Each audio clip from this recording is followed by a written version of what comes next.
특별기획 진보정치의 미래를 말하다.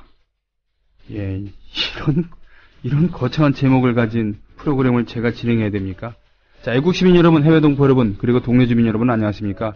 저는 여러분의 조합원 소리지기 노래꾼 손병휘입니다. 지방선거 얼마 안 남았습니다. 6월달이죠.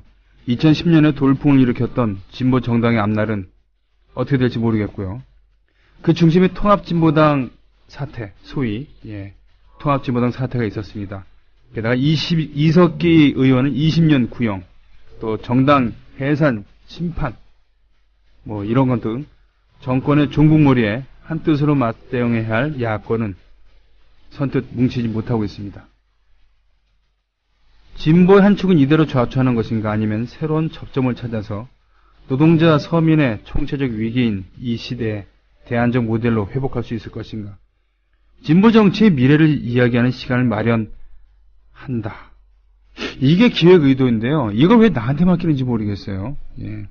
아무튼 애국 시민 여러분, 해외 동포 여러분, 그리고 동네 주민 여러분, 두 분의 고명하신, 비슷하지만 또 상반된 입장을 갖고 계신, 견해를 갖고 계신 두 분을 모시고 이야기를 하는 시간을 갖습니다. 일단 이러저런 중요한 얘기 좀 듣고 다시 오겠습니다.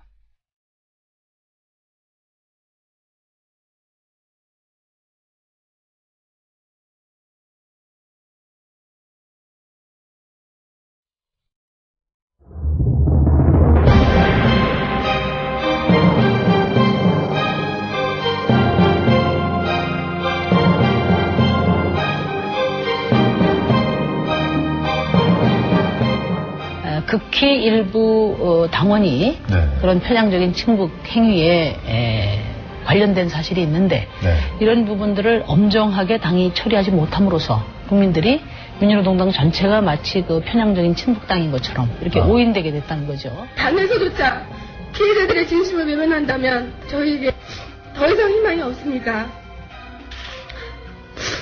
저희들을 두 번, 세 번 죽이지 마십시오. 국민 여러분께 엎드려 용서를 구하는 심정으로 진보 정치의 새로운 길을 떠나고자 합니다. 조직 보존 논리에 갇혀 병폐를 묵인해온 과거와 결별하겠습니다.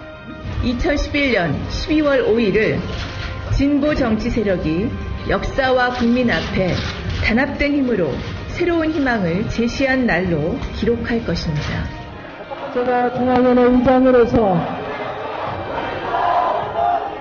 회의를 원활하게 진행하지 못해서 정말 죄송합니다. 내려가 주세요. 이게 도대체 뭐하는 짓이에요, 이게.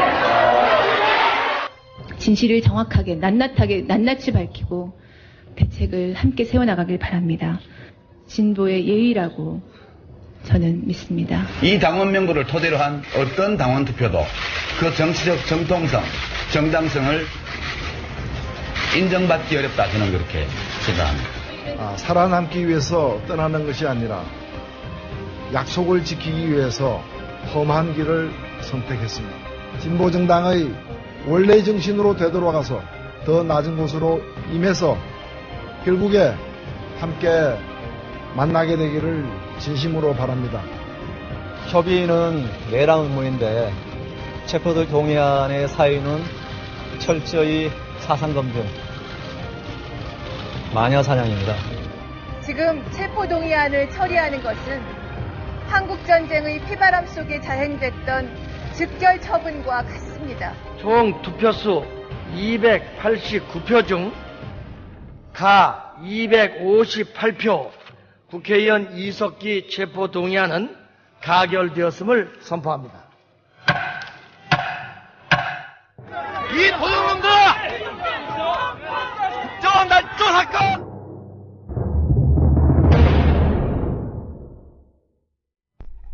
예, 오늘 저 오프닝 멘트는 비교적 경쾌하게 시작했는데 무서워요. 예, 지금은 각각 정의당에 계신 분도 계시고 통합진보당에 계신 분도 계시고 정치를 아예 그만두신 분도 계십니다. 네, 이런 분들 한때는 한 당의 기체 아래 모였던 그런 분들의 목소리였었죠. 그리고 거리에서 투쟁하는 그런 목소리도 들렸고요. 참 숙연해지네요. 예. 통합진보당 사태를 중심에 놓고, 사태라고 얘기해야 되는지 모르겠습니다만, 통합진보당을 중심에 놓고 우리 진보의 미래에 대해서 이야기하는 시간 같습니다. 지금 제 옆에 가까운 손으로 평론가 최영일 선생님 모셨습니다. 안녕하십니까? 네, 안녕하세요. 예, 그리고 딴지일보의 정치부장으로 계신 물뚝심송님 모셨습니다. 안녕하십니까? 예, 안녕하세요. 안녕하세요. 네. 처음 뵙겠습니다. 예. 오늘 두 분 워낙 유명한 분이시기 때문에 예. 예. 오늘 처음 두 분 뵈신 거죠? 네네, 맞습니다. 예. 뭐 사실은 뭐 한 30분 전에 오셔갖고 그렇죠. 이런저런 얘기를 작전을 짜고 그랬습니다만 실은 오늘 오프닝 얘기를 쫙 하는 것까지 괜찮은데 지금 스팟을 들으니까 머리가 속이 좀 아득해지는 부분이 있어요. 그러네요. 예, 이걸 어떻게 얘기를 해야 되는 건가? 네? 그래서 이게 답이 있을까 싶은 생각이 들고요. 그리고 우선 저는 이 지난주에 김영민 교수님 전화로 네. 섭외를 받았는데 네. 물뚝심송님이야 뭐 저는 딴지일보 애독자이기 때문에 그를 통해서는 워낙 감사합니다. 이제 예. 원래 애독자세요? 그럼요. 이 달필에 혀를 내두르던 입장인데 네. 왜 저를 섭외하셨을까 궁금해하면서 진보 정치가 있을까요? 또 미래가 보이나요? 그래서 오늘 이게 정말 우리 손병희 MC님 못지않게 네. 지금 난감하게 시작을 하게 됐네요. 벌써 정의당은 몰라도 통합진보당 얘기는 안 나왔으면 합니다라고 한 분도 계시고 심지어는 손병희가 왜 나와? 짱나게. 뭐 이런 분도 좀 계시고 그렇습니다. 네. 근데 지금 물뚝심송님께서는 어떠한 생각을 갖고 지금 여기 오셨는지. 처음 연락을 받았을 때는 네. 저도 이 주제는 진짜 다루기 좀 곤란하다라는 네. 느낌이 있었습니다. 네. 근데 뭐 워낙 간절하게 부탁하셨고 제가 간절하게 부탁드렸어요. 제가 거절하기 힘들 정도로 네. 말씀하셨고 그리고 우리가 다루기 힘들고 얘기하기 힘들다고 해서 네. 언제까지 모른 척할 수는 없다. 네. 그러니까 털 건 털고 가야 되고 알 건 알아야 한다. 비록 아픈 진실이라 하더라도. 그렇죠. 그런 뜻에서 말씀을 좀 드리고 싶어서 나가긴 했는데 이게 오늘 90분 시간 가지고 얘기를 다 할 수가 있을지. 일단은 최선을 다해서 하는 걸로. 예, 알겠습니다. 지금 그 콘솔은 박성재 PD가 잡고 있습니다만, 지금 물뚝심송님 목소리가 베이스가 강해요. 그렇기 때문에, 베이스를 좀 줄이시는 게 좋을 것 같습니다. 예. 벌써 음향 전문가로서 말씀을 해주시네요. 전문가는 아니지만 거슬리다 보니까. 네. 원래 사람은 남자는 중저음에 특히 여성들이 이렇게 매력을 느낀다고 하더라고요. 그렇죠. 예. 그래서 중저음의 남성은 전 라이벌로 일단 생각해요. 그래서 일단 베이스를 빼시는 걸로. 예, 그렇습니다. 예. 전 테너라. 괜찮네요. 그런데 지금 물뚝님 말씀을 들으니까 좀 안심이 되는 게, 전 90분이 모자랄 것 같다고 말씀하시잖아요. 네. 저는 한 15분 털면 더 얘기가 있을까 그랬는데, 묻어가면 되겠다는 안심이 되면서, 저는 이제 연예인 패널로 나온 줄 알았어요.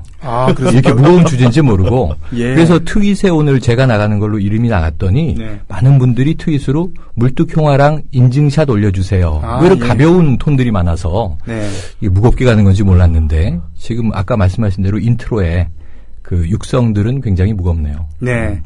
이게 불과 몇 년 사이에 지금 두 가지가 확인이 됐는데 하나는 지금 이제 이석기 의원 체포동의안 국회에서 가결될 때 이야기들이 많이 들렸던 것 같고요.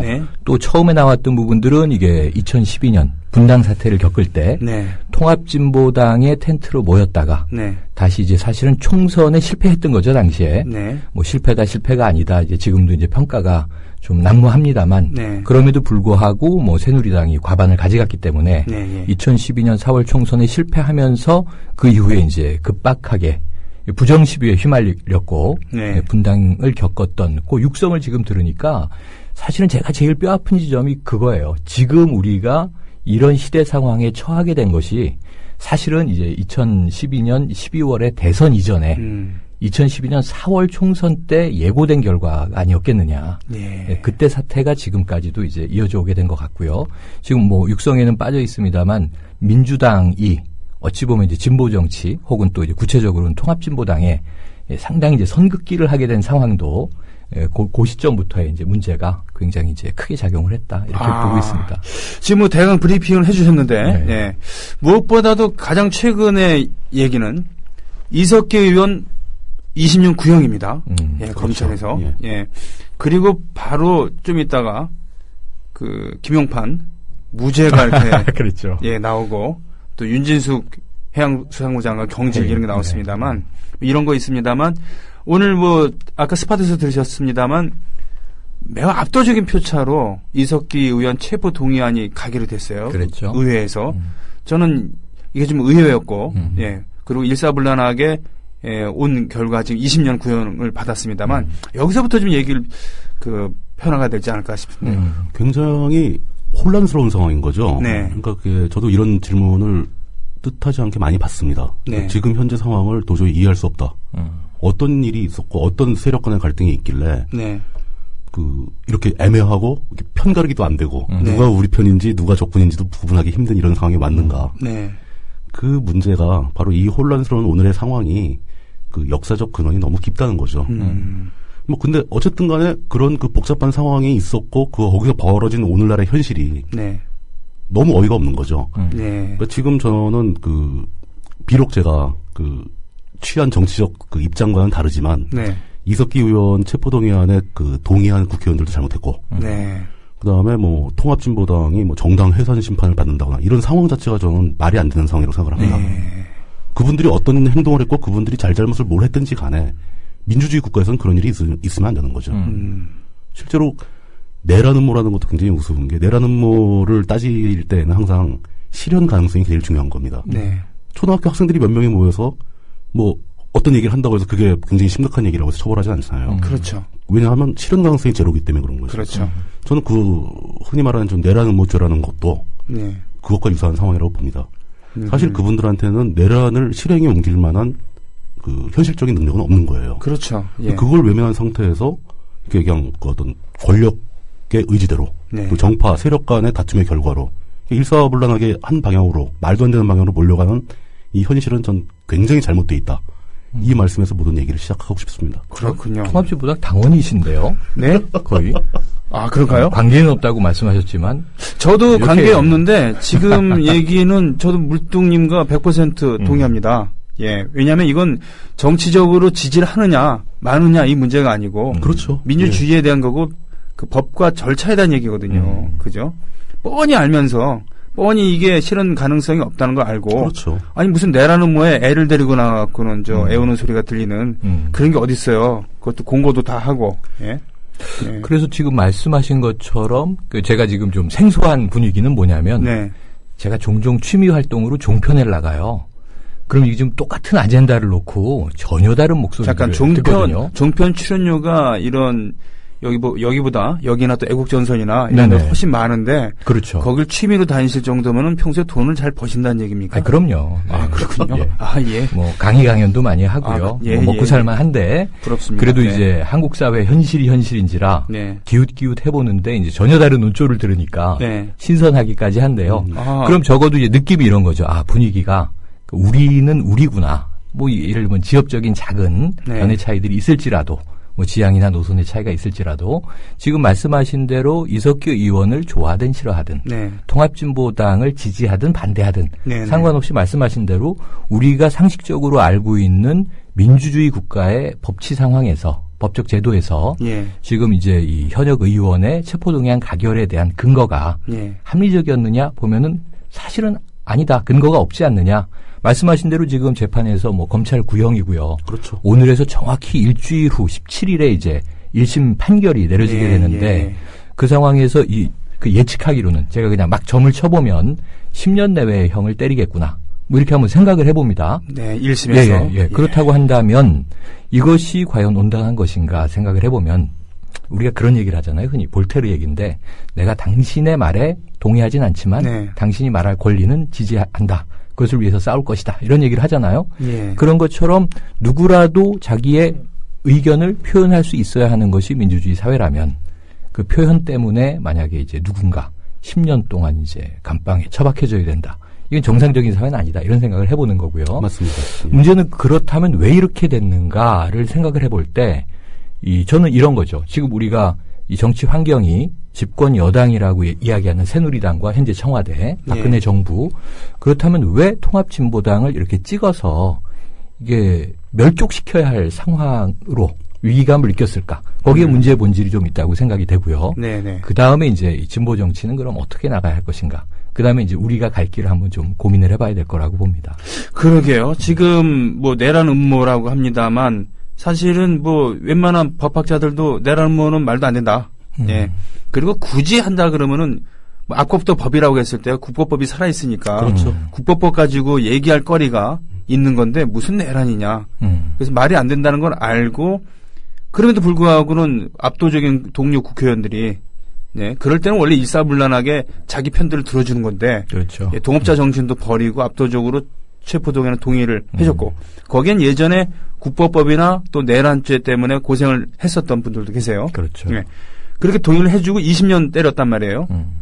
그렇게 따지면 대선 때 실제로 부정행위를 저질렀던 그 국가기관과 그 직원들, 김직원들을 비롯한 이런 분들은 최소한 실행을 했기 때문에 무기 이상을 때려야 되는 게 아닌가. 뭐 이렇습니다만 그럼에도 불구하고 지금 이것은 탄압이야라면서 예, 사상의 자유, 양심의 자유는 물론 이건 헌정 질서를 파괴하는 행위야라고 하면서 들고 일어나야 되는데 진보 진영에서 그렇지 않고 있단 말입니다. 그렇죠. 다들 모른 척하고 있죠. 다들 모른 척하고 있어요. 예. 모른 척하고 있거나 혹은 뭐 최근에는 그래도 조금씩 목소리를 내는 분위기가 조용히, 되어가는 것 같아요. 조용히 한마디씩은 하죠. 개인적인 입장에서. 자, 여기서 여태까지는 화기애애했는데 지금 손님들 여기서 이러시면 안 되고 예. 여기서 어떤 지점이 좀 갈라지는 건가요? 어떤 지점에서? 제가 먼저 지적을 하고 싶은 것은 물동님. 일단 뭐 별다른 뜻은 아닙니다. 네. 그 볼테르의 말을 인용하셨는데 그 최근에 제가 그 우연한 기회에 알게 됐는데 볼테르는 공식적으로는 그런 얘기를 한 적이 없습니다. 아, 네. 볼테르의 말로 전언되고 있다. 전해지는 것뿐이고 네, 네. 그게 뭐 개인 간의 사신의 그 사적인 편지에서 누가 언급했다는 얘기도 있고 또 막상 뒤져보니까 증거라고 나온 것도 그 문장은 아니었어요. 뜻이 좀 많이 달랐고 그 역사에는 그런 일이 흔히 많이 있습니다. 그렇죠. 예, 근데 그건 뭐 중요한 건 아니고 네. 그 문제의 그 모든 문제의 핵심이 바로 거기 있는 것 같습니다. 누가 봐도 옳지 않다. 네. 뭐 이런 체포동의안도 옳지 않고 뭐 내라는 문제도 말이 안 되고 그럼에도 불구하고 왜 같은 동료라고 할 수 있는 진보 쪽에 서 있는 정치인들조차도 네. 일제히 체포동의안에 찬성을 했는가? 네. 도대체 그동안 어떤 일이 있었던가? 예. 이게 아마 우리가 지금부터 계속 얘기해야 될 가장 중요한 주제가 아닌가. 예. 통합진보당의 이석기 의원은 어떤 일을 해왔길래 그런 상황에 처했고 주변의 동료들은 그게 잘못됐다는 걸 알면서도 왜 그냥 내버려 두고 오히려 그 사람을 체포하겠다는 동의안에 찬성표를 던지는가. 네. 함께 했던 사람들이. 네네. 이게 바로 오늘날의 현실에서 벌어지는 가장 극명한 모순이고 네. 이 모순을 이해하는 게 현재 우리 사회에 진보 그룹이 처해 있는 재반 문제를 이해한 첫걸음이 될 것이다. 라고 이렇게 운을 좀 띄워보겠습니다. 운을 띄우신 거예요. 운을 띄우셨으면은 왜 그런 것 같다고 지금 그 자신의 견해를 좀 밝혀주시죠. 그렇죠. 이석기 의원이 평소에 인심을 잃었나 보죠. 그럴 가능성 하나. 주사가 좀 있다거나. 약속을 안 지킨다거나. 네. 주사가 좀 있나 보죠, 뭐. 그럴 수도 있겠죠. 예. 근데 돈도 많으신 분이 뭐 이렇게. 여기에 이제 주사라는 말은 이제 그 일종의 중의법인데, 이런 분 의견이 있습니다. 박근혜 당선과 동시에 예견된 정치보복이라 할 수 있다. 그래야 민주당 발목도 잡을 수 있게 되어 있으니까 아닐까요? 또 제일 약한 고리가 진보당이니까 진보당 거느리는 거죠. 그래서 진보당 파괴되면 자기 검열에 들어갑니다. 일반 직장도 찍어내죠. 국회 직장도 별간 다르지 않죠. 이런 의견에 곁들여서 최영일 선생님 목소리 너무 좋아요. 뭐 종편 출연 줄이고 국민TV 자주 와주세요. 처음 들어요. 네, 뭐 이런 거 하고 감사합니다. 네, 또 물뚝형 그 목소리가 풀빛과 너무 달라서 뚝배기 같은 아저씨인 줄 알았는데 도시풍이다. 이런 글들도 있습니다만 감사합니다. 예능으로 가고 있네요. 바람직한 현상이네요. 제가 배우에서 이렇게 시킨 거 절대 아닙니다. 네. 배우에서. 네. 그래서 아까 물뚱님 말씀하신 네, 거에서 네. 중요한 부분이 자 이석기 의원의 체포 동의안에 뭐 이제 보수 의원들 네. 혹은 뭐 민주당 의원들을 이제 빼고라도 네, 네. 당시에 보면 이제 민주당 의원 일부와 네. 진보 군소정당 네. 일부가 반대는 했어요. 혹은 기권하거나 아주 일부입니다. 당론 투표를 하진 않았고 그랬는데 지금 말씀하신 대로 대다수가 압도적으로 찬성을 해버렸단 말이죠. 이 부분에서 첫 번째 가능성은 물뚱님이 말씀해 주셨고 뭐냐면 인심을 잃었을 것이다. 잃었다. 이것은 한마디로 표현하면은 이게 감정적인 골이 있었다. 네. 그러니까 아까 처음에 올려주신 그 어느 청취자분의 말이 저는 가슴이 아픈데 불편하니까 얘기하지 맙시다. 아직 얘기할 때가 아니다. 듣기 싫다.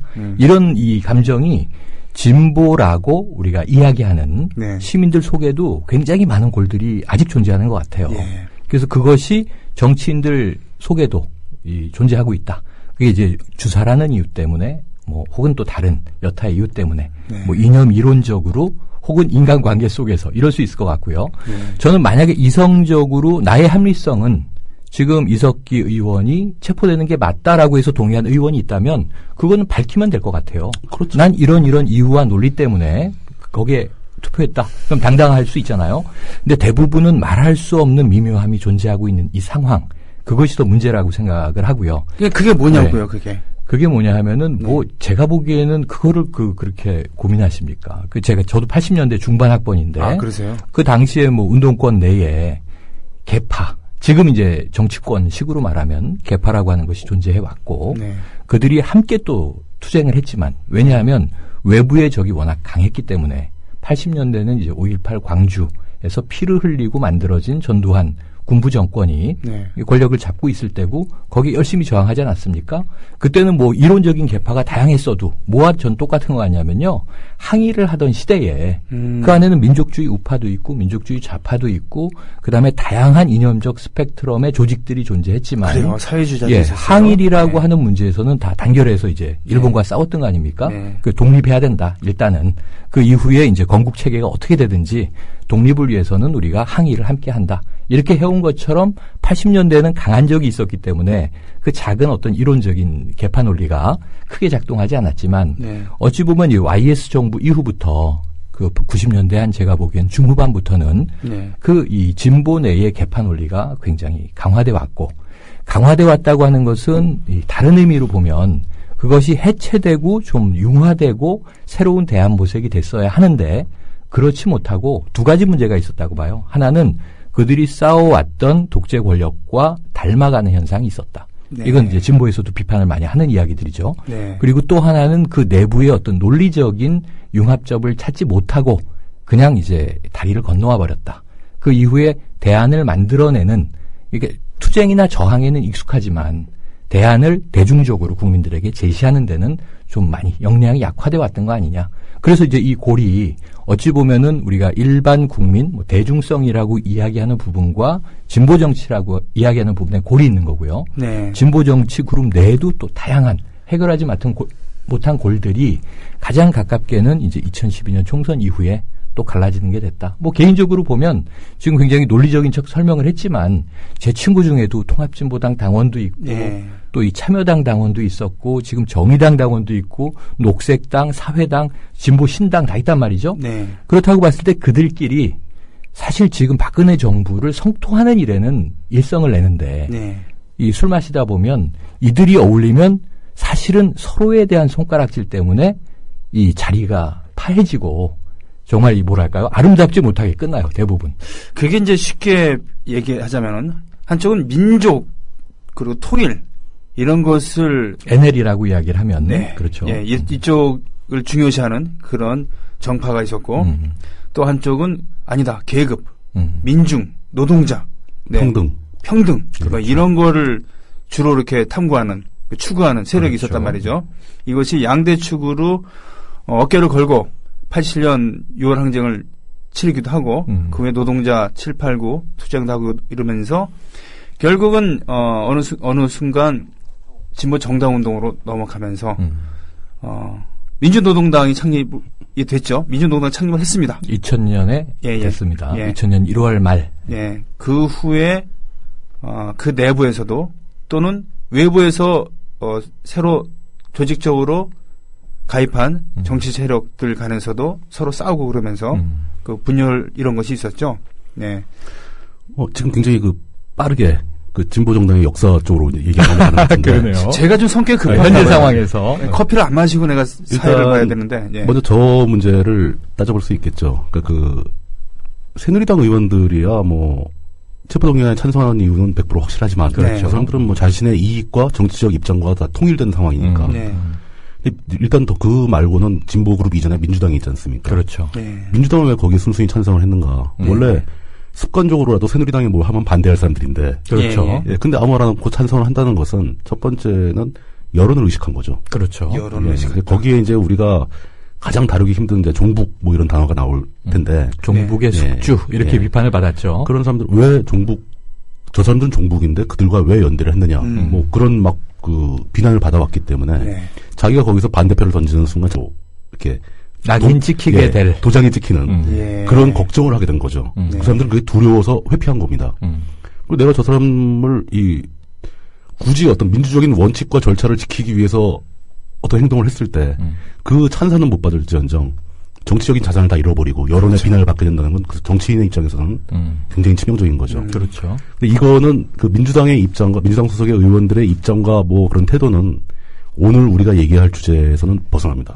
논외다. 이분들은 스스로도 자기 자신을 진보로 정의하고 있지 않고 그 객관적으로 봐도 그 사람들은 진보 그룹에 속하지는 않죠. 민주당은 역사적으로 진보라고 하기에는 좀 아이덴티티가 다르고요. 다르죠. 우리가 그래서 생각하죠. 범야권이라고 얘기할 때 그렇습니다. 우리가 최근 들어서는 진보라고 자꾸 묶는데 이것은 어찌 보면은 집권 여당의 프레임에 걸려들어서 그렇죠. 민주당도 진보다 혹은 진보 편이다, 뭐 진보 종북의 숙주다 이렇게 하는 것들은 저쪽 얘기를 우리가 물타기 된 거고요. 맞습니다. 사실은 우리가 얘기할 때는 항상 민주 진보 진영 합쳐서 얘기할 때는 두 가지를 다 혹은 뭐 민주 개혁 진영 이런 식으로 과거에 불러왔단 말이죠. 야권. 그렇죠. 단어 자체가 상당히 값싸진 경우들이 있는데 그런 거지. 예를 들면 창조라는 단어도 매우 값싸진 건데.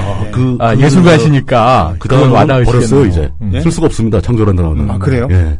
너무 그 단어의 의미가 퇴색해버리는 바람에 쓸 수 없는 것처럼 쓸 수가 없어요. 진보라는 단어도 많이 값싸졌어요. 그런 면이 있죠. 민주당을 가지고 전체를 진보라고 한다는 것은 진보에 대한 문제 그렇죠. 만약에 그렇다 그러면 저도 민중가수란 이름 받는 게 좀 부담스러운데 민중이라는 단어도 버려야 되겠죠. 뭐 세월이 흐르면 단어는 바뀌기 마련이고요. 그렇죠. 너무 걱정할 일은 아니라고 봅니다.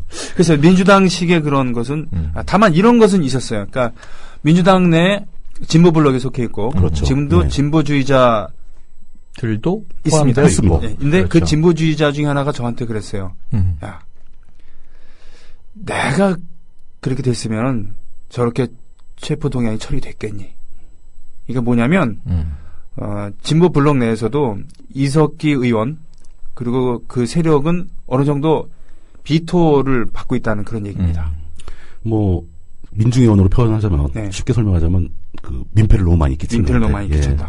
총선 과정을 거치면서 굉장히 큰 민폐를 끼친 거죠. 이 그룹이.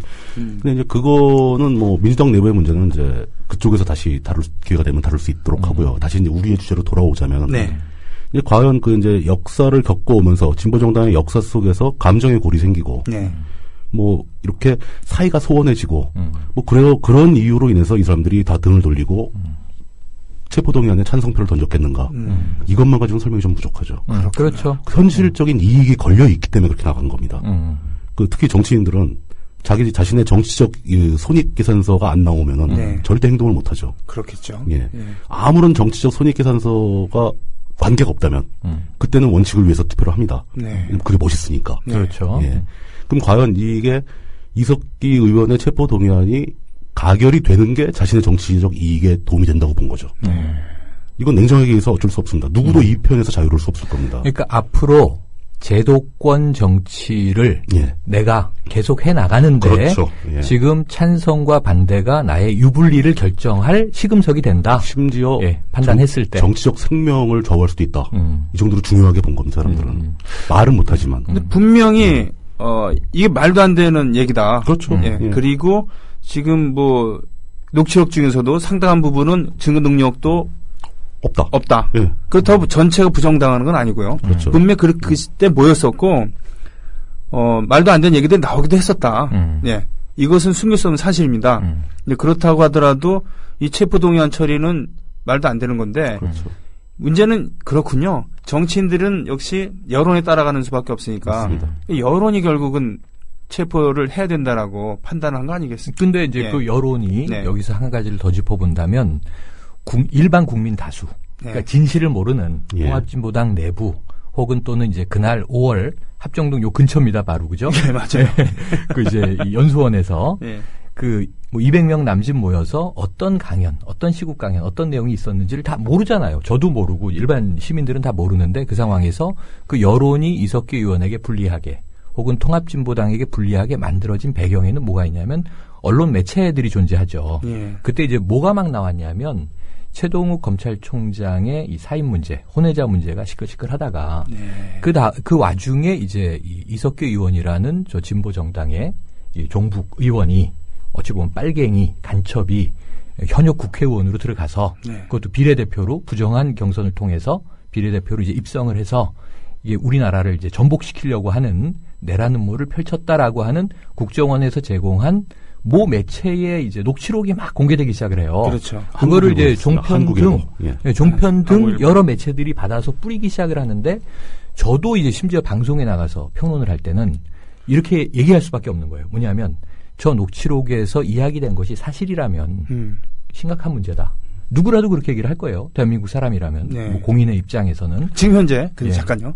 그 우리 그 국민 TV를 듣고 계신 그 조합원 여러분들은 상당히 그 정보를 그래도 많이 얻으신 분들이거든요. 그러니까 그렇죠.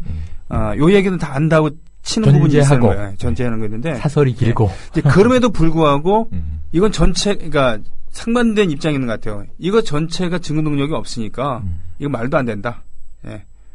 라고 하는 분들과 아니다. 좀 조작된 거 있었지만 일부 일리가 있는 거고 이런 얘기들을 하는 사람들이라 그러면은 좀 같이 갈 수 없지 않겠느냐. 뭐 이 두 가지 아니겠습니까? 그렇죠. 근데 이제 그것이 지금 제가 이제 뭐 언론 매체의 과도한 어찌 보면은 이제 국정원의 나팔수 역할을 통해서 정보들이 제공되고 만약에 여론이 호도된 과정을 겪었다고 한다면 당시의 정치적인 어떤 이해득실 때문에 다수 의원이 자신의 정치 활동을 보장받기 위해서 체포동의안 가결에 투표했다 하더라도 동의했다 하더라도 지금은 이제 1심이 일주일 후에 이제 공판, 저 판결을 앞두고 있단 말이죠. 그 상황에서 지금 40차가 넘는 공판이 이루어져 왔고요.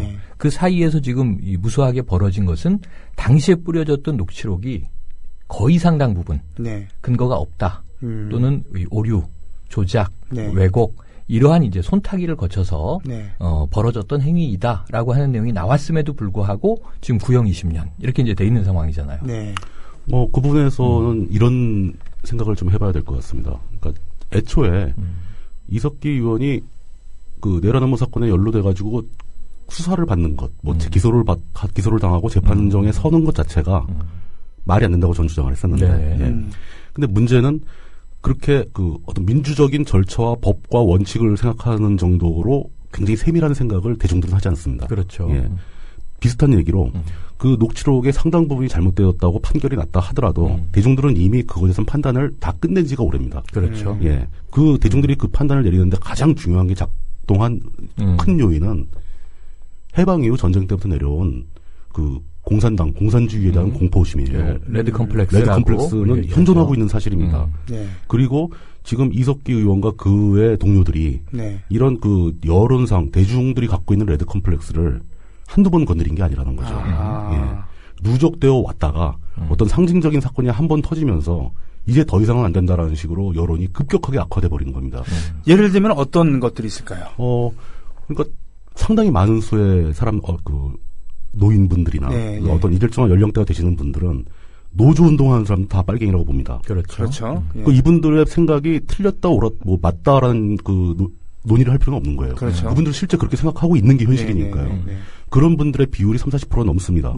근데 그러다 보니까 통합진보당, 그 사람들은 뭐 맨날 뭐 민주노동당 뭐 이런 사람들이니까 그렇죠. 맨날 노조 파업하고 뭐 시위하고 데모하고 이런 사람들이니까 쟤들은 다분히 빨갱이일 거야 라고 생각하다가 언론에 녹취록이라고 나온 글을 보니까 무슨 뭐 총을 준비해서 어디를 폭파시키자는 등 뭐 이런 얘기 나와서 그 감정이 폭발해버리는 상태가 되는 거죠.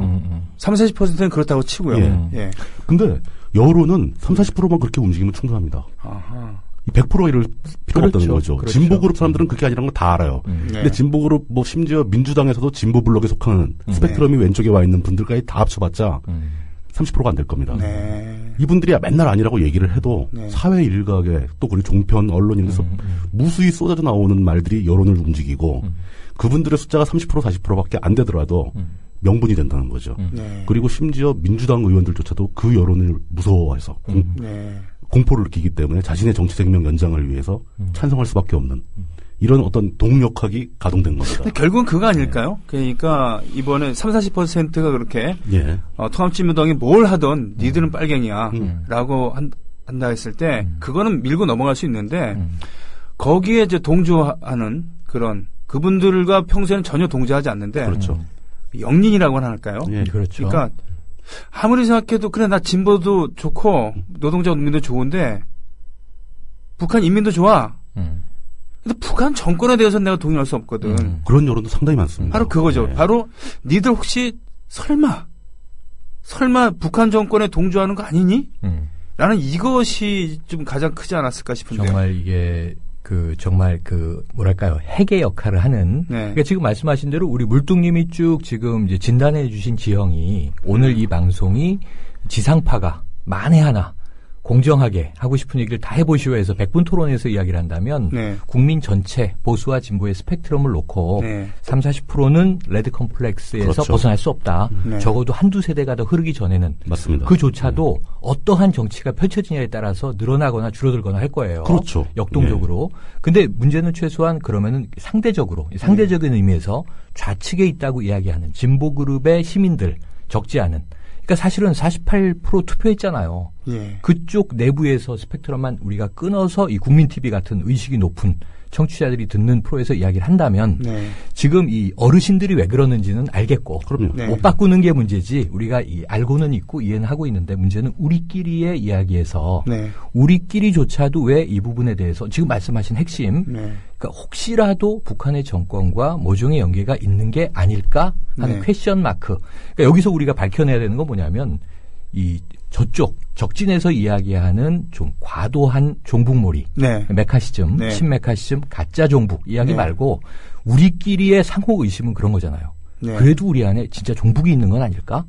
혹은 간첩이 있는 건 아닐까? 난 아닌데 쟤는 그일까? 하는 이제 의심을 상호간에 하게 된다는 문제를 어떻게 풀 것인지가 전 굉장히 핵심적인 질문이라고 생각해요. 맞습니다. 그 의심이 생겼기 때문에 사실 아까 얘기한 레드 컴플렉스에 빠져있는 30% 40%밖에 안 되는 여론이 전체인 것처럼 확장될 수 있는 게 이쪽 그룹에서 똘똘 뭉쳐가지고 그 대선 때 48% 사람들이 똘똘 뭉쳐서 그거 아니라고 주장하고 나가면은 서로 비등비등해지면서 큰 문제가 안 생깁니다. 근데 이쪽이 서로 갈려가지고 의심을 하게 되고 의혹이 생기고 이러니까 저쪽의 여론에 저항할 수가 없는 거죠.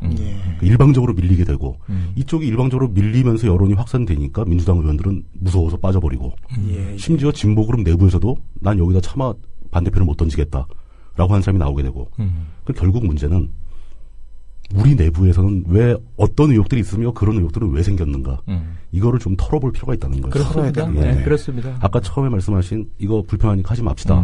전 이런 태도는 아니라고 보고요. 불편할수록 더 털어댄다는 거죠. 그래서 이제 이번 20년 구형 때 제가 이제 재밌게 본 이제 법원의 검찰의 내용을 보면 이런 얘기가 있죠. 북과의 연계를 입증할 순 없었으나 그렇기 때문에 더 위험하다. 자생적인 내란 음모 조직이 더 위험하다. 이렇게 이제 규정을 해버렸어요. 그래서 차라리 저는 북과 연계가 있다 그러면 간첩이잖아요. 그렇죠. 현행법으로 쳐넣으면 되잖아요. 간첩이면. 근데 밝혀지지 않았는데 예를 들면 이제 남로당의 그림을 이제 몰아가는 겁니다. 북과 연계는 밝혀지지 않았으나 밝혀지지 않았으면 혐의가 없으니까 무혐의 이렇게 하면 되는 건데 있을 수는 있는데 우리가 못 찾았을 뿐이고 그렇다 하더라도 저들은 자생적인 일종의 뭐 이제 이 해방 공간으로 치면 빨치산 같은 조직으로 내란 이제 전복을 꿈꾸는 그런 이제 반란 세력이다. 역도들이다. 이제 이렇게 지금 낙인을 찍고 있는 거잖아요. 애들까지 와갖고 이렇게. 그래서 저는 그 부분에서 아이고 차라리 이게 북과 연계를 좀 밝혀주지. 그러면은 이게 진보진영 내부에서도 속이 시원한데 연계는 밝히지 못했는데 그래서 더 위험하다라는 좀 우스운 그런 이제 결론에 도달하게 되는 것은 법적 논리의 비약이다. 이렇게 전 생각을 하고요. 한편 김재현 의원 같은 경우 최근에 또 이렇게 화제가 됐습니다만 신동호의 이제 시선 집중이라는 라디오 프로 인터뷰였죠. 북한에 대해서 북한의 체제에 대해서 이러저러한 언급이 필요할 때가 있잖아요. 그때 왜 노 코멘트를 하는가? 노 코멘트를 해갖고 종북을 자초하는 자처하는 게 아니라 자초하는 이런 부분이 있는 건데 이것에 대해서 이제 의문을 갖는 거잖아요. 그렇죠. 그 진보 블록내에서도 뭐 이 부분을 얘기를 해야 되지 않을까 싶습니다. 그렇습니다. 그 핵심이라고 보고요. 그게 레퍼런스가 좀 있죠. 왜냐하면 그 부분에 대해서는 이정희 의원 시절에 뭐 현재도 당대표였고 당시에도 당대표였습니다만 현역 의원 시절에 북한에 대한 질문에서는 노코멘트. 그래서 왜 그래야만 하느냐. 북을 그럼 최소한 기본 상식선에서라도 비판을 못하느냐 하는 질타가 있었고요. 그 이후에도 많습니다. 뭐 이상규 의원, 지금 통합진보당 소속 의원들, 최근에 이제 김재현 의원까지. 김재현 의원은 가장 젊은 의원이고 좀 혁신성이 있고 발랄한 스타일의 의원인데 그나마 이제 사실은 이제 이 내라는 모 사건 이제 20년 구형에 대한 이야기를 인터뷰를 길게 하다가 마지막에 이제 MBC의 신동호 아나운서가 물어본 내용은 그런데 이 장성택과 그 일가 처형에 대해서는 어떻게 생각하시느냐 뭐 이런 문제 그리고 또 이제 이 북한 인권에 대해서는 어떻게 생각하느냐 이 두 가지 질문에 대해서 답변하지 않았고 아나운서가 그렇다면 보류의 입장이냐 그렇다고 해둡시다. 지금 이렇게 된 이제 논란을 또 이제 어찌 보면 이제 보수 측에서는 굉장히 이제 재밌어라 퍼다가 쓰고 있는 상황이거든요. 그러니까 그런 부분들은 여기는 개인적인 입장에서 저도 굉장히 답답해요. 한마디만 코멘트 하면 되지 않을까? 문제가 있다고 봅니다. 이 정도 얘기해주면 안 될까? 하는 그 답답함이 있어서 그분들이 왜 그 부분에 대해서는 그렇게 완고한지를 고민을 해보는데 사실 만나면 좀 물어보고 싶어요. 사석에서라도. 그래도 우리 최영일 선생님 같은 경우는 통합진보당을 많이 이해하려고 그러고. 그렇죠. 그런 건 아닙니까? 뭐 이해하고자 하는 노력을 하고 그러면 있다고 그분들을 위한 봅니다. 변명이라고 한다면 어떤 게 있을까요? 그러니까 이렇게 생각을 해요. 우리가 그 대선 토론을 할 때 이런 이야기가 나왔었죠. 남측 정부라는 표현에 대해서 남측 정부라니 너 북쪽 사람이지 이렇게 단정을 짓는단 말이죠. 근데 예를 들면 뭐 저처럼 이제 뭐 대학원 다니면서 공부한 사람들이 남북한 관계의 문제를 학술적으로 접근할 때는 우리가 요즘에는 저는 방송에서 남한이라는 표현도 굉장히 자제하고 있습니다. 그래요? 대한민국에서는 이렇게 얘기하고요.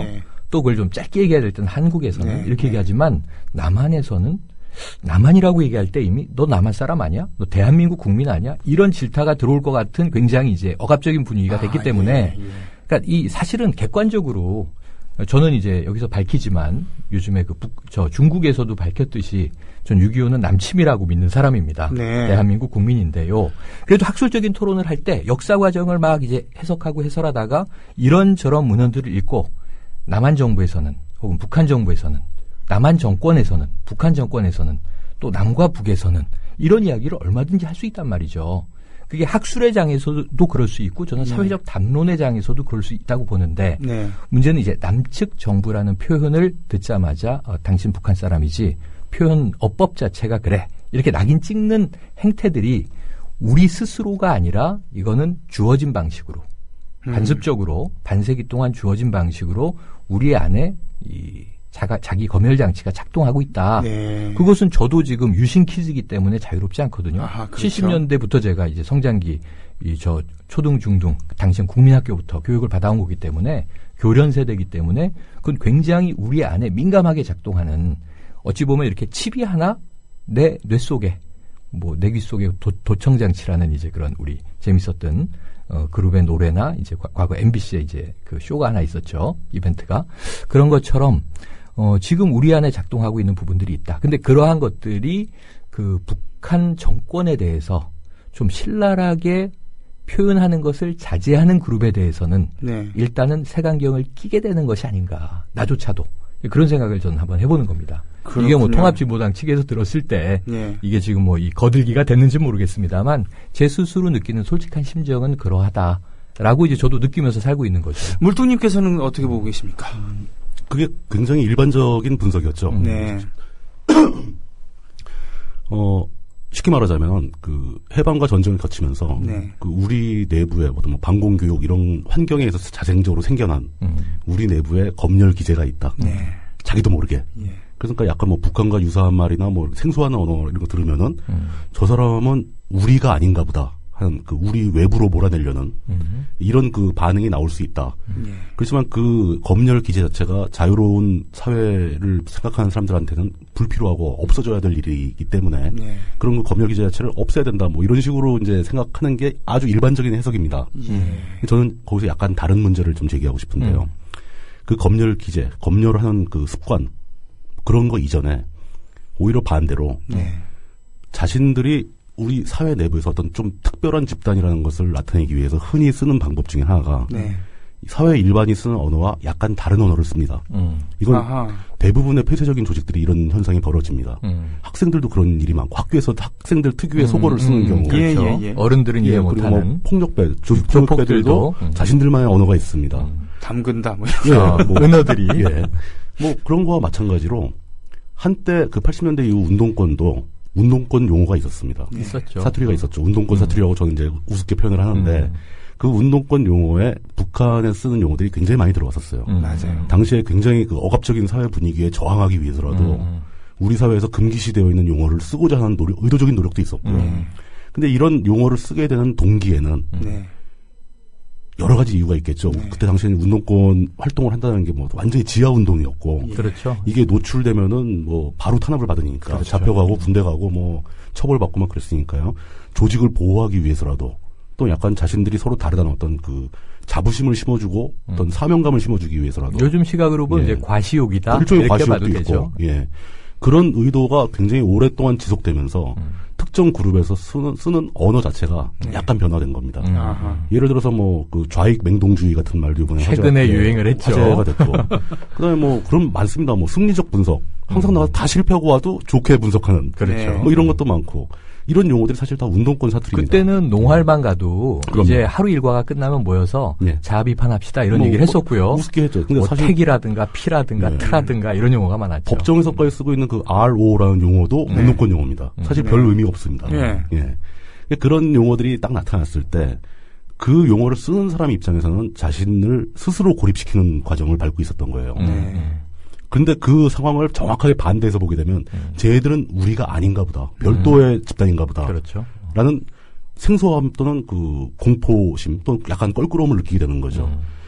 이 메커니즘이 사실 그 레드 컴플렉스와 함께 가동이 되고 있는 겁니다. 저는 그렇다면은 여기서 일반인들이 레드 컴플렉스에 빠져 있는 거 역사적으로 어쩔 수 없는 일이었습니다. 그거 다 없어지려면은 앞으로 반세기가 걸릴지 한 세기가 걸릴지 모르는 일이죠. 벗어나야만 하지만 뭐 그럼에도 불구하고 당위성은 있습니다. 뭐 현실의 대기가 그러니까요. 그 현실은 굉장히 서서히 풀리고 있습니다. 그렇죠. 아마 뭐 북한과 여행이 자유로워진다. 그럼 급속도로 풀려버리겠죠. 근데 반면에 이런 소수 집단들이 쉽게 말해서 운동권 집단, 내부에서도 이제 자주파, 이런 집단들이 스스로 자신을 고립시키고 외부와 단절시켜온 그 시간이 너무 길지 않았는가. 폐쇄적 문화의 차이. 뭐 저는 그런 부분은 상당히 일리 있는 예를 들어서 해석이시라는 생각이 드네요. 경기 동부에 대한 직접 논문을 쓰신 그 임미리 박사의 표현을 쓰자면 그 고립과 퇴행이 이어졌다라고 하는데 그 중에 고립에 대한 부분. 자신을 너무 이 사회와 그 분리된 다른 구성원이라고 생각하고 있는 그런 전통이 아직 남아있고 거기서 이 모든 문제가 또 퍼져나온 그런 측면이 있지 않느냐. 그렇죠. 저는 이 점을 좀 지적하고 싶다는 그래서 거죠. 그거에 대한 이제 지금 전 굉장히 좀 이 일리 있게 몰입해서 지금 물뚱님 이 분석을 들었는데요.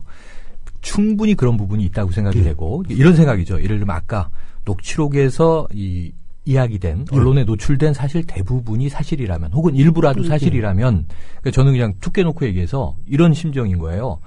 이석규 의원 같은 나보다 몇 학번 높은 선배들이 내가 사회과학 서클에 들어갈 때 있었는데 저희만 해도 조금 자유로운 공기를 좋아하는 세대였거든요.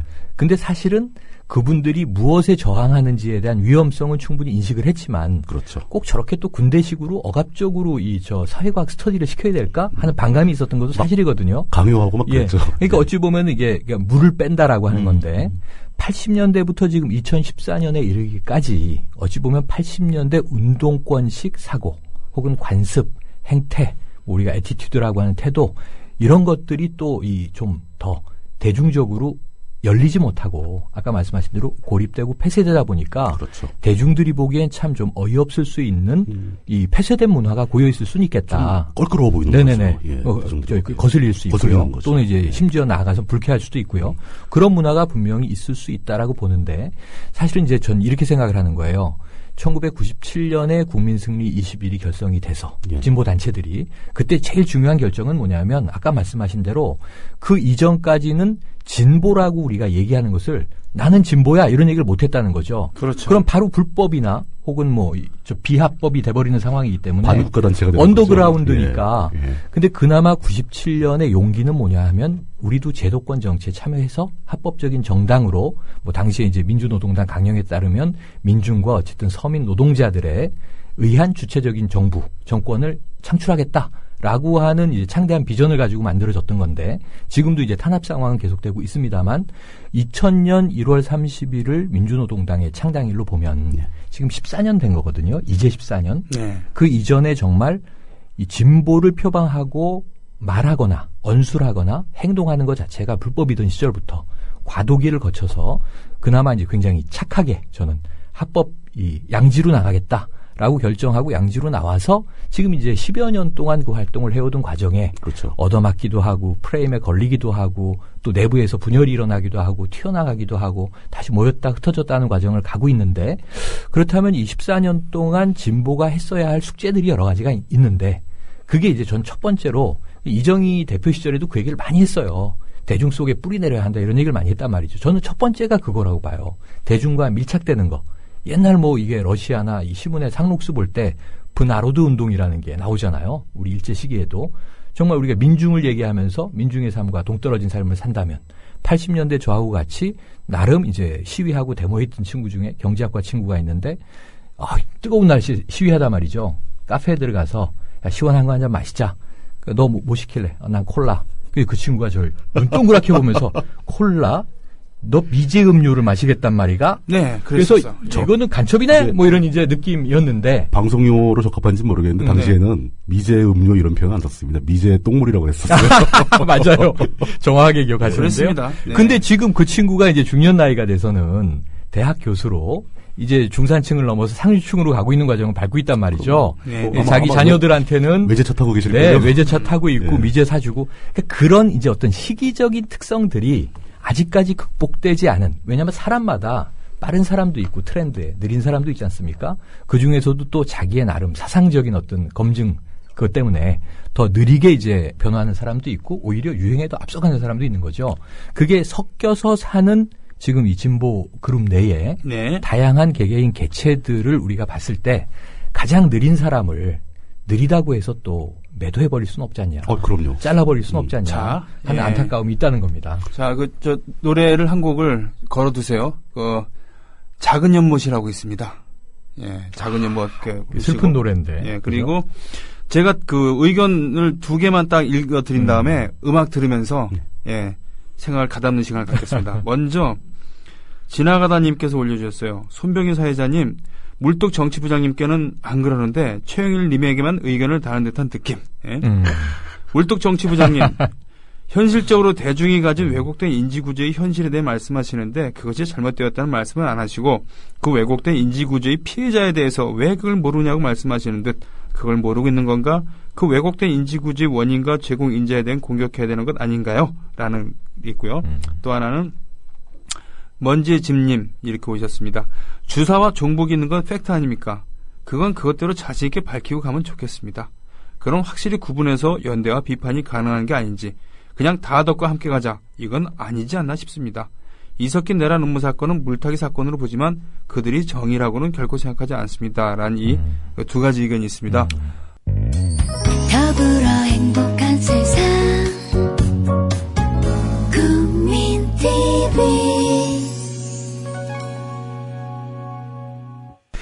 최영일님이 티파니 얘기 안 하시니 2% 빠진 느낌. 그래도 좀 그렇군요. 티파니 사생 팬이세요? 제가 이 팟캐스트에서 별명이 종티예요. 종티예요? 종북이 횡행할 때 종티주의자. 나는 절대 북한 정권을 추종하는 사람이 아니다라고 커밍아웃을 하면서 제 마음속에 정체성은 티파니 양이 있다. 종티로 지금 돼 있습니다. 물뚱님은 뭐 그런 거 없습니까? 빨리 하나 커밍아웃 하세요. 저는 원래 카라바였다가. 아, 그렇군요. 해체돼서. 상심에 빠졌죠. 아, 그렇군요. 다시는 그 아이돌 그룹을 좋아하지 않기로. 5명 중에 선호 멤버가 있으신 거 아니에요? 멤버 이름 잘 몰라요. 그냥 카라. 근데 그 이미지 자체가 그 생계형이었잖아요. 예. 생계형에다가 월드스타로 우뚝 쓰는 그 과정이 매우 좀 감동적이었어요, 저는. 예. 그러면은 물뚱님은 이제 크레용 팝으로 가시면 되겠네요. 생계형에서 슈퍼스타로. 거기도 한때 그 일베 설이 있었기 때문에. 보니까 성숙한 저 걸그룹을 좋아하시는군요. 저 크레용 팝은 좀 애들 분위기잖아요. 소아 분위기. 네. 그렇죠. 그러면 종티인데 티아라 어떤 부분을 이렇게 좋아하셨어요? 티파니. 티아라는 그룹. 티파니는 소녀시대의 멤버입니다. 네네네. 예, 무식을 지금 제가. 우리 박성재 PD가 지금 뭐 왕식은 땀 흘리고 있는데. 사실은 그거는 지금 우리 손 MC님의 말씀에 대한 답변은 제가 이게 간결하게 드릴 수가 없는 게 그래요? 방송 시간이 부족해요. 그래서 제가 지금 집필 중인 책이 티파니론이라는 책이 있는데 올해 말에 나오면 한 권 구입해서 읽어주시면 왜 티파니인가를 아실 수 있어요. 알겠습니다. 예. 빨리 출근하도록 하겠습니다. 내일 제가 진행하는 방송에 미미 시스터즈가 등장을 하는데. 네. 예전에 장기화 얼굴. 네네네. 예. 그때 한번 올게요. 미미 시스터즈 팬이라고 좀 전해주십시오. 진짜요? 와. 미미 시스터즈가 물뚝심승님이 팬이라고는 어떤 기분을 갖고 계실지. 혹시 모르는 사람인데요, 이래버리면은. 그럼 우리 오늘 물뚝형화님은 종미가 되시는 걸로. 종미미 시스터즈. 그 정도는 아닙니다. 그건 분리를 좀 해주시면 좋겠고요. 네. 아까 휴식 시간 직전에 이제 주사파와 중복이 실제로 있는 거 아니냐, 팩트 아니냐, 그 얘기부터 이어갔으면 합니다. 있습니다. 뭐 누구나 다 알고 있는 거죠. 운동권 출신들은 다 알고 일반인들도 모르진 않죠. 그 주사파라는 게 뭐 다른 게 아니고 북한의 그 정권을 정당화시키는 그런 논리가 집대성된 주체 사상이라는 그런 건데 사실은 저는 어떻게 간주하고 있냐면은. 사실 그 박정희의 유신 철학하고 김일성의 주체 사상하고 별 차이가 없다. 70년대에는 각각 자신의 지배 논리를 정당화하기 위한 작업의 결과물이고. 저는 주체 사상 책을 어지간한 내용까지 다 읽어봤습니다. 점점 뒷부분으로 갈수록 전문가신데요. 뒷부분으로 갈수록 이게 그 동양의 고전인 노노와 유사해집니다. 그 인간이 살아가야 할 모델. 모름지기 이렇게 살아야 한다. 뭐 이런 내용이 철학서가 되는군요. 나중에. 그게 당시 이제 중국의 문화혁명 이후에 억눌렸던 4대 경전들에 대한 예우가 막 풀리던 시점에 주체 사상이 다시 완결되면서 그런 사주의 영향을 좀 받지 않는가. 뭐 이 정도로 보고 물론 집권을 정당화하는 논리는 그냥 읽어보면 항상 옳은 얘기입니다. 그렇죠. 좋은 얘기죠. 당시에 그 80년대 중반에 우리나라의 주체 사상이 들어오게 된 배경은 사실은 우리나라를 남한 사회를 지배하고 있던 독재 정권이 자초한 일이죠. 그건 학생들을 너무 억압을 하고 사회를 너무 이렇게 그 분위기 자체를 통제하는 그런 형식으로 되다 보니까 억눌렸던 게 풀리면서 반작용이 생기는 거죠. 그래서 북한에서 온 건 뭐든지 다 신비로워 보이고 좋아 보이고 이랬던 반작용이 존재했다는 겁니다. 근데 문제는 그렇게 북한에선 저런 걸 좋아하는구나, 저렇게 하고 있구나라고 그냥 알면 되는 건데 그 주체 사상이 뭔가 대단한 해방의 논리인 것처럼 좀 과도하게 널리 퍼졌다. 특히 남한 내부의 운동권 사회에 아주 폭넓게 퍼지죠. 90년대 초중반을 거치면서. 거기에 그 부연 설명을 하자면 저도 그 세대를 거쳐왔던 사람으로 그리고 소위 원전이라는 것을 좀 본 사람으로서 당시엔 다 원전이 유행했죠. 그렇죠. 여기 학자들이 오셨네. 주체사상 전문 학자들이에요? 아니 주체사상만은 아니고요. 그냥 잠깐 흉내만 내본 그런 건데 뭐냐면 둘 다 원전이 유명했죠. 막스 레닌주의 따지면 자본론을 해야 되는 거고 북한 얘기하자면 북한 얘기하자면 이제 주체 사상을 철학을 원전을 이제 보고 싶은 욕구들이 있으니까 광주 항쟁 이후에 이건 장난이 아니구나. 그리고 광주 항쟁 이후에 미국이란 나라에 대해서 다시 봐야 되는 거고 크게 실망하고 좌절하면서 광주 시민들이 항공모함 출동했다 그러니까 우리를 구원하러 오는구나 그랬는데 알고 보니까 전두환을 구하려고 오는 것이 하면서 배신감을 느꼈죠. 배신감 느끼고 그러면서 이제 우리나라 사회를 바꾸려면 어떻게 되는 것인가. 욱 한번 해갖고 되는 게 아니구나. 공부를 하기 시작하는 거죠. 그래서 다양한 이러저런 경제로 따지면 종속이론 같은 것도 배우고 또 막스 레닌주의도 파고들고 그러면서 이 논쟁이 격화되는데 어느 순간 이 이론이 중요한 게 아니라 사람이 중요하다. 라는 얘기가 나온 거예요. 예? 그래서 이 프롤레타리아들은 소박하고 성실하고 겸손하고 이렇게 돼야 되는데 왜 서로 잘났니 못났니 하면서 싸우느냐. 우리 앞에는 전두환 독재 정권이 있고 제국주의자도 있지 않느냐. 그리고 우리는 분단된 나라다. 분단된 나라로서 반식민지 상태에 이른에서 노동자, 농민은 물론이고 양심적인 지식인과 양심적인 자본가들까지 돈 있는 자는 돈으로, 힘 있는 자는 힘으로 이게 해야 된다. 단결해야 된다. 이것이 이제 사람들의 마음을 사로잡은 것이죠. 학생들. 사실은 대학생이라고 합니다만 그때 운동권 대학생들도 4학년 돼봤자 그런 철학적으로 눈을 뜨게 된 건 현실에 눈을 뜨게 된 건 얼마 안 되잖아요. 그렇죠. 책 몇 권 읽고 그렇죠. 많은 날들을 투쟁을 하다 보니까 확고한 사상체가 서 있지 않은 상태에서 얼마나 가슴을 심금을 울립니까? 그래서 많은 사람들이 그래 사람이 희망이야.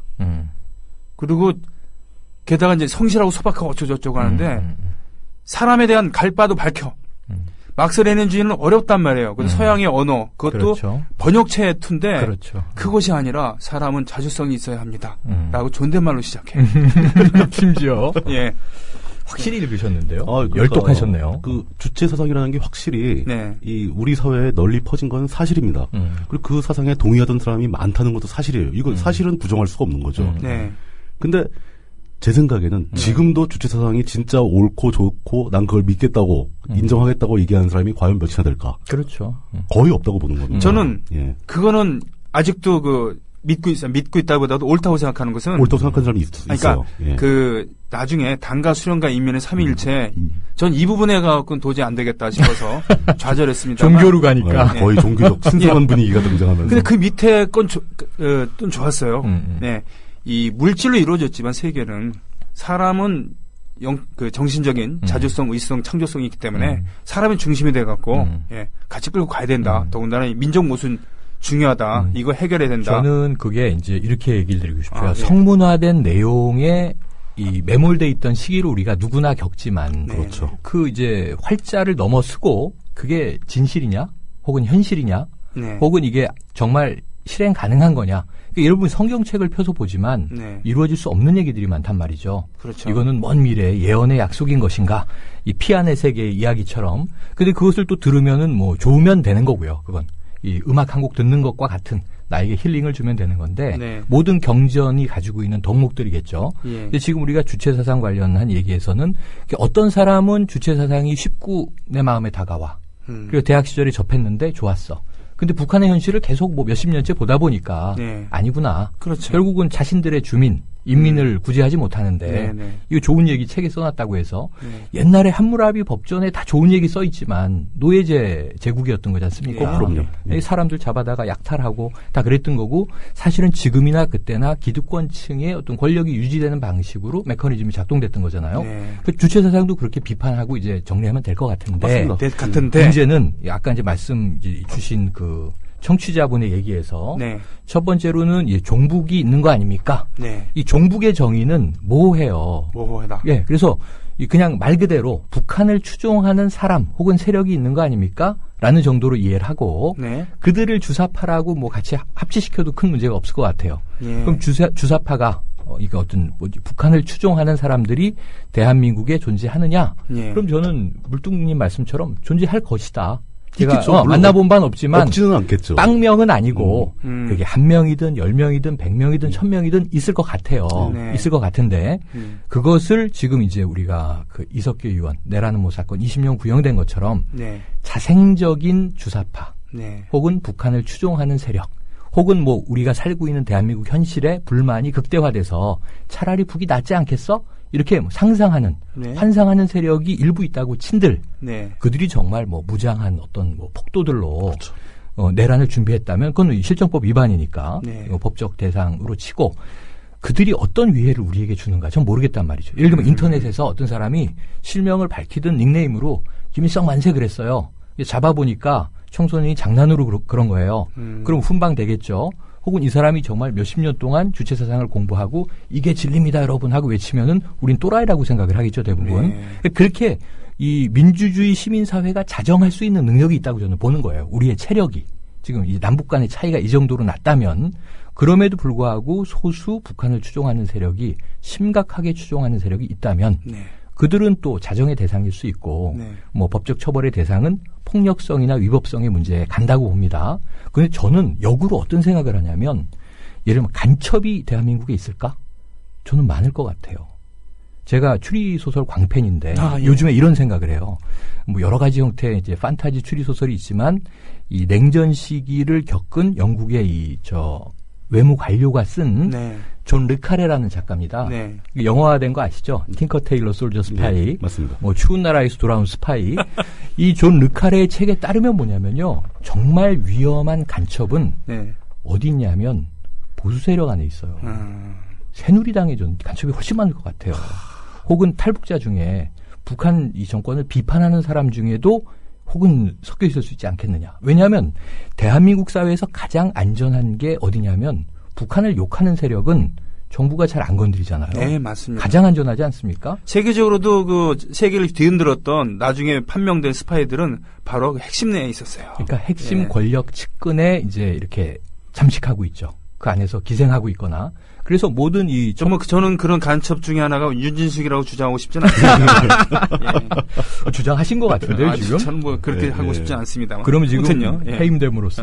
그래서 이제 모든 추리물의 마지막에 가면 사실 처음부터 범인일 거야. 흘린 사람은 절대 범인이 아니고. 그렇죠. 마지막에 반전이 있잖아요. 이게 첩보 영화나 삼류 소설가나 그렇게 쓰는 거죠. 정말. 그렇죠. 절대로 이 사람은 아닐 거야라고 했던 사람이 이제 간첩이나 혹은 이제 적으로 드러나면서 정말 충격을 주게 되는데 현실의 스토리와 매우 닮아 있다. 우리 사회도 결국 그러지 않겠느냐. 결국은 가장 간첩 같은 사람이 간첩이면 이게 재미가 없잖아요. 자, 그런 의미에서 지금 그 통합진보당 소위 말하는 좀 남들이 종북주의자다라고 의심하는 그런 블록들은 절대로 위험한 사람들이 아니다. 뭐 이런 얘기를 하고 싶은 그런 거. 저는 이렇게는 표현하고 싶어요. 이게 종북이 아니라 화북주의자일 수는 있다. 화북. 예, 우리가 과거에 왜 친화파라 그러죠. 북한과도 소통해야 한다. 주화파. 북한과도 교류해야 한다. 그러니까 말씀하신 대로 주화파 형태로 뭔가 이제 화북을 도모해야 한다. 근데 사실 이 화북의 그런 분들은 많잖아요. 화북의 원조는 햇볕 정책이란 말이에요. 사실은. 그리고 거슬러 올라가면 박정희 대통령께서도 사실은 화북을 주장하셨습니다. 하지만 김대중 대통령은 살아계실 때도 북핵은 없어야 된다. 그렇죠. 그랬었어요. 그랬죠. 심지어 문익하 목사께서도 방북하셨을 때 그 세습하는 거 안 좋다. 뭐 이러면서 이제 비판을 하고 그야말로 주체적으로 가셨거든요. 이랬었는데. 그랬죠. 지금 이 시점에서 물뚱님께서 하고 싶은 얘기가 좀 있어 보여요. 제가 좀 전번에는 그 주사파는 분명히 존재하는 게 현실이다. 제가 이제 그 다음에 드리려고 했던 말씀은 주사파가 종북으로 이어지는 경로가 있는가, 메커니즘이 있는가. 그럼 주사파가 북한의 사상이니까 그 주사파를 주체 사상을 좋아하면 종북 아니냐. 이렇게 아주 단순한 논리를 전개할 수 있지만 그 독일 사람이 봐요. 마르크스가 어떤 사상을 만들었는데 그 사상을 추종하면 그 나라를 좋아하는 건 아니잖아요. 그렇죠. 사상과 국적은 또 사실 관계가 없지 않습니까? 그러니까 어떤 나라를 따른다라는 의미로 종북이라는 말은 사실 이게 함정이 굉장히 많은 말이죠. 그렇죠. 원래 예전엔 친북 인사 뭐 이런 식으로 표현했습니다. 과거에. 그렇죠. 근데 친북이 종북으로 바뀌게 된 가장 큰 이유가 이 친북 인사들은 실제로 북한과 교류를 했습니다. 종북으로 오게 되면 교류가 필요가 없어요. 원사이드 러브가 된다는 거죠. 북한에서 뭘 안 해줘도 이 사람들은 북한을 좋아하기만 하면 종북으로 간주가 되는 거죠. 팬클럽이네. 일종의 저쪽에서는 관심이 없는 거죠. 그리고 아까 이제 간첩이 우리 사회에 존재를 하는가라는 질문에 대해서 저는 있긴 있겠지만 굉장히 적을 거라고 봅니다. 이것은 다른 방향의 관점인데 북한은 남한 사회에 침투한 간첩을 운영할 만한 돈이 없을 거예요. 맞아요. 남한 사회 물가가 너무 비싸가지고. 요즘에 이제 그런 재미있게 좀 유머러스하게 만들어진 영화들이 많잖아요. 많죠. 예, 간첩이 와서 막 고생하고 막 돈 없어 쩔쩔매고 은밀하게 위대하게를 비롯하여 뭐 그런 얘기도 많이 나오고. 뭐 정보를 얻기 위해서 간첩을 운영한다 그러면 많은 것이 공개되기 때문에 대부분이 공개돼 있죠. 굳이 뭐 그럴 필요 없고. 이게 역사적인 얘기로 약간 소재를 잡아보자면 그 이제 2008년도에 민주노동당 분당 사태를 불러왔던 1심의 사건 같은 게 있죠. 그렇죠. 자, 그 얘기를 이거 좀 더 자세하게 얘기할 수 있지만 간단하게 먼저 설명을 드리자면은 그러니까 자발적으로 민주노동당의 어떤 당 직책을 가진 사람들의 인적 사항을 북한에 전달해 준 겁니다. 네, 맞습니다. 북한에서 달라고 쪼른 것도 아니고 그 대가로 돈을 받은 것도 아니고 어떻게 알게 돼가지고 중국 가서 그 데이터를 준 것뿐이에요. 사실 저는 그 데이터가 북한에 필요했는지도 의심스럽습니다. 그렇죠. 그걸 뭘 할 수 있겠는가. 이런 사건이 대표적인 이 종북이면서 실제로 교류가 있는 사건이고 제가 알기로 그 뒤로 북한은 남한의 진보 정당 사람들과 어떤 커넥션을 갖기 되게 힘든 상황에 처해 있다. 역으로. 북한 정부 자체가. 그러니까 제가 북한의 당국자라 그러면 아주 좀 이럴 것 같아요. 왜 이런 쓸데없는 짓을 하십니까, 동무? 그냥 알아서 해. 그럼 뭐 그런 스타일이 되겠죠. 니들 알아서 하는데 왜 자꾸 우리한테 친하게 지내라 그러니? 그러니까요. 내지는 우린 니들한테 관심 별로 없어. 뭐 이렇게 나올 수도 있고. 근데 문제는 그때 그 명단을 준 당직자가 있었는데 이분은 이제 당원에서 재야 된다. 근데 이제 그게 아주 좀 민망한 얘기를 말씀을 드려야 되는데 이 주사파의 전통, 주체사상의 전통이 내려오면서 이 집단 내에서는 북한과의 실질적인 교류를 했거나 어떤 실질적인 커넥션이 있다는 것이 굉장한 프라이드로 작용을 합니다. 굉장히 중요한 인물로 승격할 수 있는 권리가 되는 겁니다. 폐쇄적인 집단 내에서. 그 집단 내에서. 그러니까 그 1심의 사건에 연루된 분들이 일반 사회적 관점에서 보면 분명히 처벌받아야 되고 또 실제로 북한과 교류를 하면서 어떤 인적사항 정보를 넘겼으니까 이건 굉장히 심각한 이적 행위가 될 수 있죠. 법적으로 봤을 그렇죠. 때. 그런 사회적 상식을 무너뜨리고 그 민노당 내부에서 그 사람들을 옹호를 했다는 거죠. 민감한 얘기인데 이 부분에 대해서 그 최영일 선생님께서는 인정하십니까?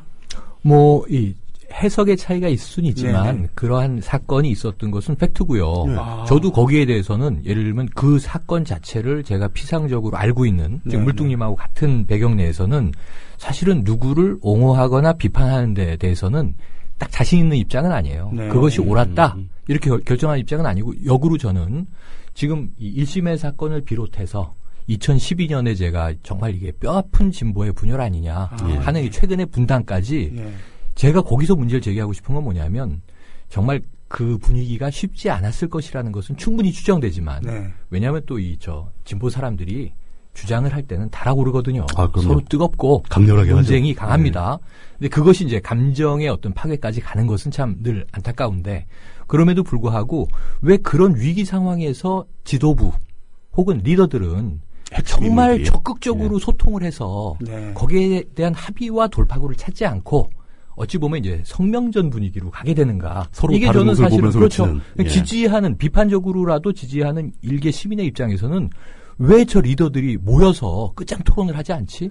마지막에 합의를 이끌어내지 않지? 왜 서로 안 보지? 혹은 흘러가게 내버려두지? 이런 게 제일 안타까운 지점인데 1심의 사건도 전 마찬가지 입장이에요. 자, 그러면은 2008년에 분당 시점으로 얘기를 갈 수밖에 없습니다. 일단은 제가 그렇게 유도를 할게요. 그런데 끝장 토론을 하기에는 우리 방송 편성이 있기 때문에 일단은 아주 중요한 세레머니 하나 하겠습니다. 이 시간에 새로 조합원 가입해 주신 분들 소개하는 시간 중요한 시간 갖습니다. 우리 충남 천안시에서 아영마마라고 쓰신 거죠? 반갑습니다. 서울 중랑구 신내 1동에서 후아숨님 반갑습니다. 서울 은평구 진관동에서 KHEITS님 반갑습니다. 부천시 원민구에서 지효상경 사랑님 반갑습니다. 춘천시에서 서영님, 대구 동구에서 익숙한 외로움님, 경남 김해시에서 태산자님, 대구 북구에서 OAPS63님, 경북 영주시에서 뜬바우님, 서울 양천구 목동에서 흑진주님 오셨습니다. 반갑습니다. 원래 오늘 그 진보의 미래를 말한다. 이 시간을 90분 하고 말려고 그랬습니다만, 여기서 자 수고하셨습니다. 그럼 다음 기회에 뵙죠. 그러면은 화내실 것 같아요. 우리 조원 여러분들께서. 한 10분의 1 정도 갔나요? 얘기를 시작도 못한 상태인데. 그러니까 이게 뭐가 잘못된 건지 배경 분석만 하다가 우리가 너무 말이 많아서 그런 건지 아니면 할 얘기가 많아서 그런 건지 모르겠습니다만 혹시 다음 주 월요일에 시간 괜찮으세요? 이 시간에? 괜찮죠. 그날은 재밌겠네요. 왜냐하면 지금 아까 얘기한 20년 구형의 판결이 나오는 날이라. 아, 그렇군요. 또 화두가 하나. 돌뚱님 시간 괜찮으세요? 예, 괜찮습니다. 제가 있는 게 시간밖에 없는 사람이라서. 그러면 사실 저도 나무새스럽거든요. 1시부터 3시 사이 방송 진행한 다음에 4시 반부터 또 이렇게 해도 되느냐. 그래서 그게 좀 이상하다 싶으면 진행자를 교체해서라도 이 시간을 좀 더 끌어가야 될 것 같습니다.